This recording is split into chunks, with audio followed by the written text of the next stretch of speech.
Subscribe કરો અમારી news ચેનલને અને બેલ આઇકોન ક્લિક કરવાનું ભૂલતા નહીં. સુરત નવી સિવિલમાં દાખલ દર્દીઓનો ઘસારો જોવા મળી રહ્યો. ખરેખર હાલમાં હોસ્પિટલની પરિસ્થિતિ એવી છે કે વોર્ડની બહાર બેડ મૂકીને દર્દીઓને સારવાર આપવાની નોબત આવી પડી છે. વરસાદ વચ્ચે તડકો આવતા ડેન્ગ્યુના કેસોમાં વધારો જોવા મળી રહ્યો છે. સૂત્રો દ્વારા જાણવા મળ્યું હતું કે હાલમાં હોસ્પિટલમાં દાખલ 10 માંથી 3 દર્દીઓ ડેન્ગ્યુના છે. શહેરોમાં મચ્છરોનો ઉપદ્રવ ઝડપથી વધી રહ્યો છે. ખરેખર ડેન્ગ્યુ માટે આ સૌથી અનુકૂળ મોસમ છે.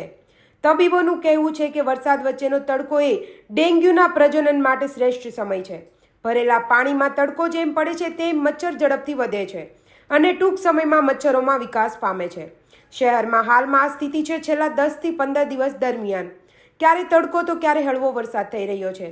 ડેન્ગ્યુ માટે સ્થિર પાણી અને તડકો સૌથી મહત્વપૂર્ણ છે.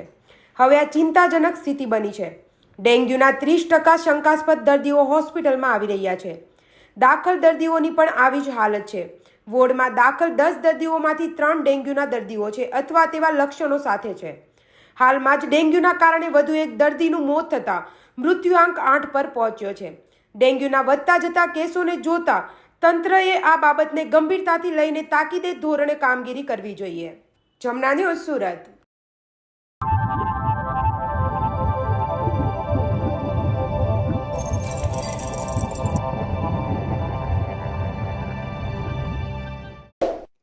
સબસ્ક્રાઇબ કરો અમારી ન્યૂઝ ચેનલને અને બેલ આઇકોન ક્લિક કરવાનું ભૂલતા નહીં.